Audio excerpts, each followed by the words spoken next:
Hello, everyone. Welcome to another episode of the Late Winner Show. We have we bring you. So we have our panelists. I always forget to introduce our panelists. So we have Anshuman, Saurabh, and Kshitij and Rohil, who have who have decided. Uh, the best of the best in the center back position. So this is what the episode is all about. We're going to decide who is the best center back in the world right now. So I think we had Ramos as we had Chiellini, Diaz, and Skriniar as our number 4, 5, and 6, and then we were going to decide who is the top three between Ramos, Van Dijk, and Maguire.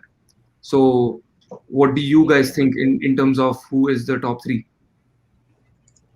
Let me start here also. So I know I've been called supporter of various teams and a lot of podcasts, a lot of oil backed teams that is there. But honestly, I'm a Madrista, to be honest. And for every Madrista, there is the best defender would always be Sergio Ramos, and I would say, yeah, he is the best defender because he. I know we have the criteria set for talking about past 5 years, but if you see since the time, not since the time, but at least a decade that we can talk about, he has been second to none. We can talk about his goal scoring abilities, which definitely overshadows his defensive skills. Like he has proven to be one of the best goal scorers for Real Madrid in past 2 or 3 years. I would say that is not a defender's attribute, but he has done so. His defensive ability is overshadowed in that sense. But talking about the defensive abilities, he in his lifetime.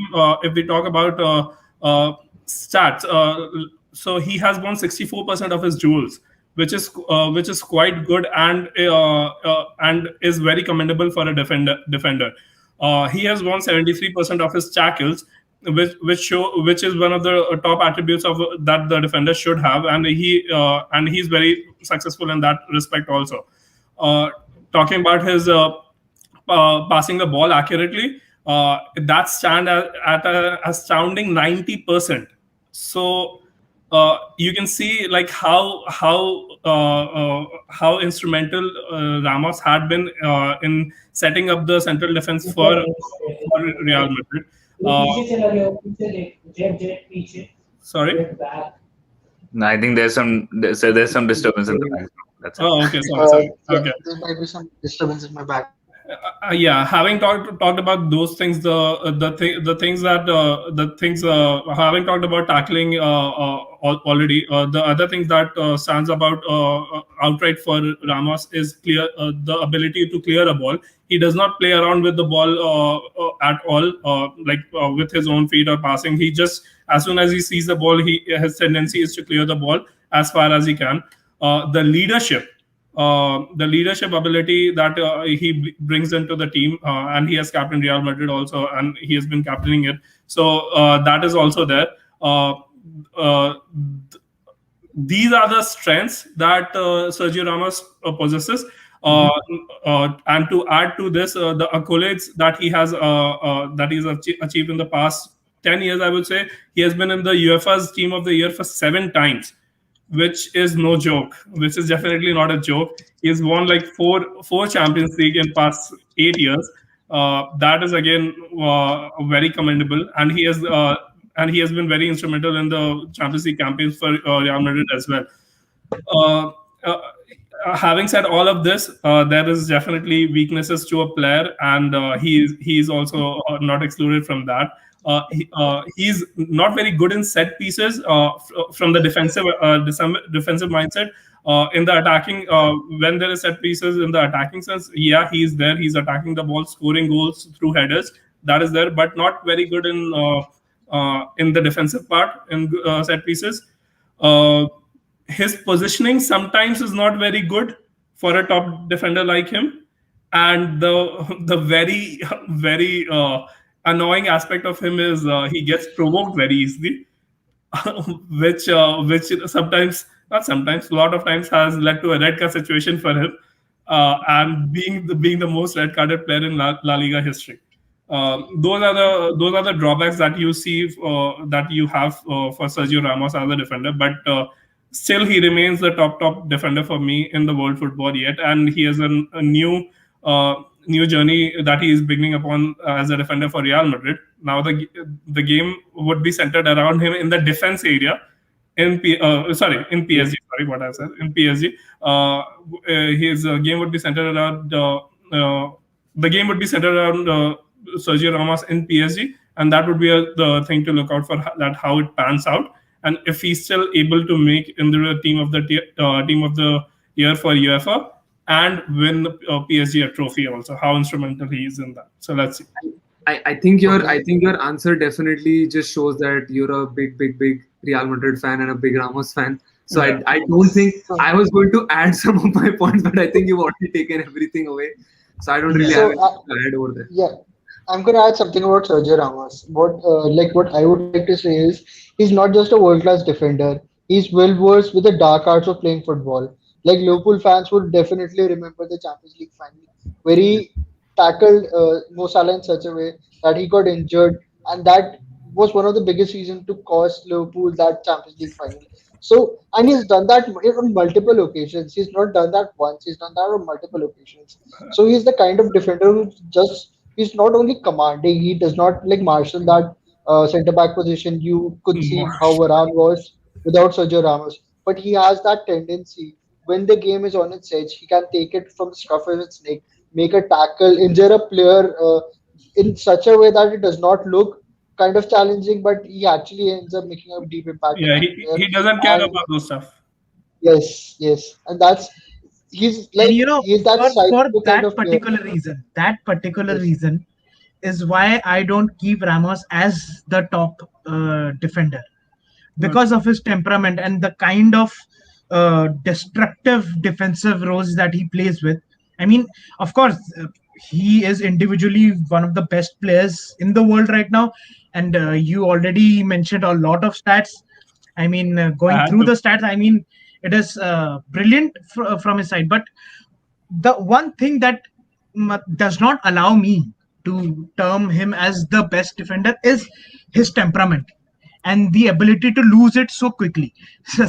Again, I that was a I factor in don't. the initial 10 years of his life, like But until yeah, actually, I don't 2011. really agree with that. Like, because like you're talking about that tackle that he had on Mo Salah, I don't really think that was like on purpose. Come on, like you cannot say that No, he actually. I'm not. pushed him I'm on not purpose. talking about that particular incident of No, But no, that tackling I Mo agree. Salah. I think Yeah. Rishabh misunderstood, but I know you were not talking about that. But still, the temperament factor that came into play was in the initial 10 years of the game, and especially against the game for the games against Barcelona.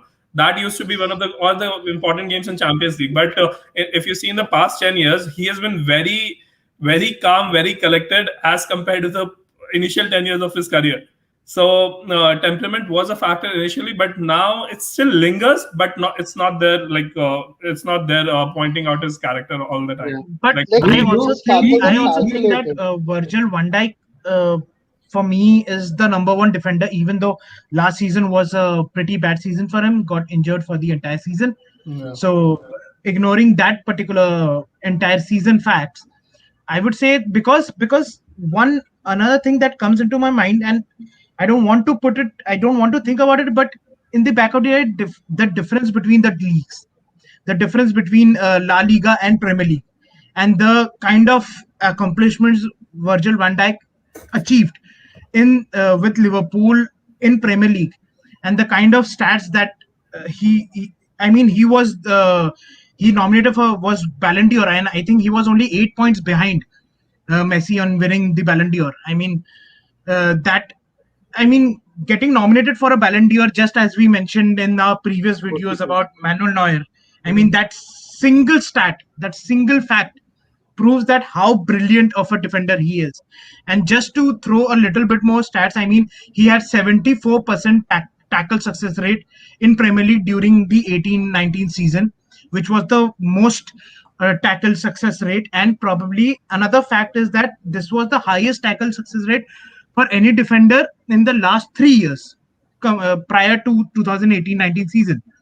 So and also like he won 181 of his 244 aerial duels, which is 75%. The only player who won more was Harry Maguire, and then also he won 303 duels in his first 50 games for Liverpool. And I think that there are a lot of stats, but looking at the overall game and the kind of state Liverpool was prior to Virgil van Dijk coming, building out the defense from the back, creating the entire game and instrumenting all the players surrounding as Virgil van Dijk to be a central figure to create and to hold the defense line for Mohamed Salah and Sadio Mane and other players to just not worry about defense. I think a lot of other mentalities and attitude and attributes also like make me believe that because of the kind of hard this Premier League is, achieving this kind of success rate is very, very hard. And I think he proved everybody that he was there. He was solid. I think for me, I think more than Ramos, I think he is more well versed in reading the game, Virgil van Dijk. And I think that, and not, I'm even if I talk about Virgil van Dijk, even when he was in Celtic and when he came to Southampton, because I am a avid football manager player, so he was in my head a long time prior than coming to the main focus. So from there also, when I kept looking at the stats, real life stats about Virgil van Dijk in Celtic and Virgil van Dijk in Southampton, I think the kind of player he was, I already knew that he is the world's best. He could be one of the world's best defenders even prior to joining Liverpool. And when he joined Liverpool and suddenly you can see Liverpool won a Champions League, Liverpool have won a Premier League in the last 3 seasons. So I think that states that Virgil van Dijk is the number one central defender and Ramos is the second. So I'm getting the feeling like we are going to have a discussion between who between Ramos and Virgil van Dijk is the best. I'm pretty sure both are very close. Both are very close. So no, I don't think anyone thinks anyone thinks about Maguire being the top two in between these two. So that's for sure.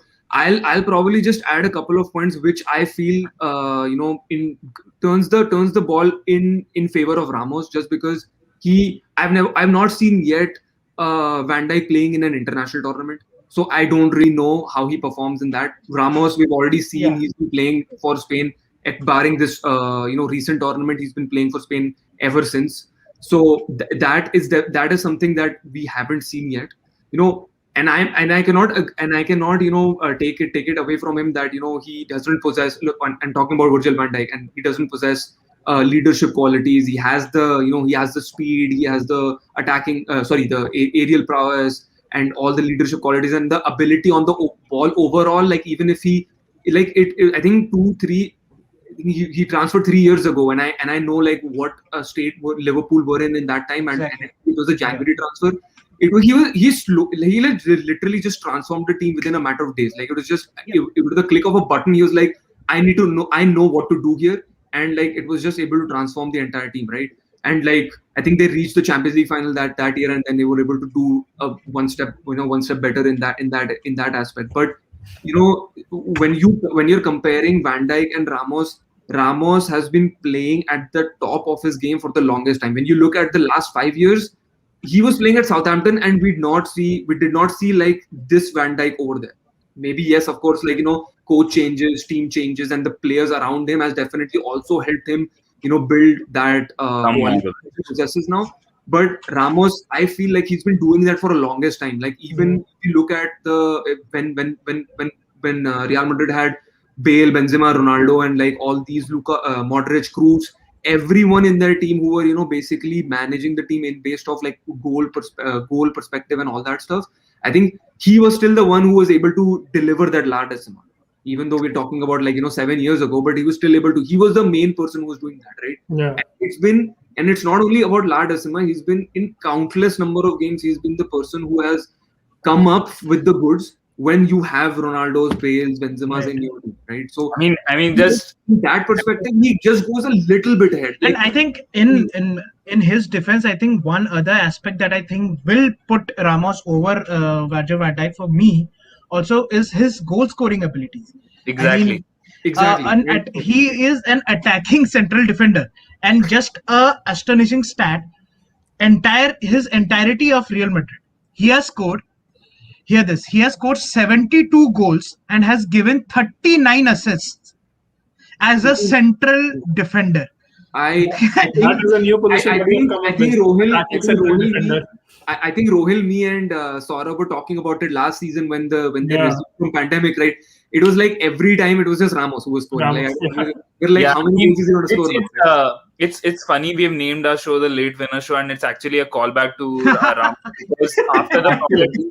you see you Good see point. that actually he had the most amount of stoppage time goals. I mean, every other match you saw a 1-1 draw out till the 89th minute, and then in the 90th minute there'll be a winner from Ramos, where you definitely I most still likely be remember. looking at I that still angle. remember the Champions So, League game against so yeah. Atletico Madrid where Ramos completely Exactly. changed So the game. I think, yeah, I mean, you do not recruit defenders on the basis of their goal scoring Yeah, ability. You want them to be the most well-rounded defender, and I think at this stage, maybe Van Dijk is pushing ahead in that aspect.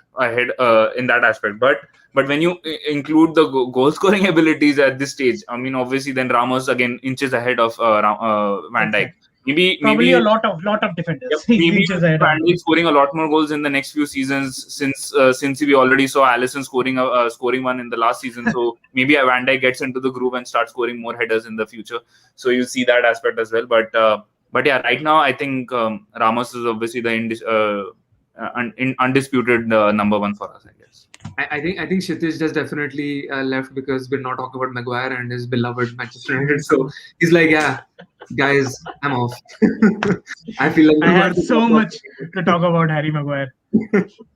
I don't think really, as a United fan myself, I don't think I have enough to say about Maguire. Like, yes, in the positions that we see right now, Chiellini, Skriniar, and Diaz has been, I would not say he's a one season wonder, because he's definitely, and I'm not talking about Diaz right now, but I'm just comparing himself to Maguire. But Diaz has already been established in the Portuguese team as well, and he was playing good in the Portuguese league for Benfica as well. But I mean, you cannot compare La Liga with Premier League with the league where this Diaz used to play, Benfica used to play. So it's I think it's a no brainer. Definitely, what he does next season, in the coming seasons for Manchester City, will probably transform this. And as I said in our previous podcast as well, like maybe when we do this next season, he is in the top. You never know that. Like if he has that kind of a season again, I think he definitely counts himself. He automatically promotes himself into top three.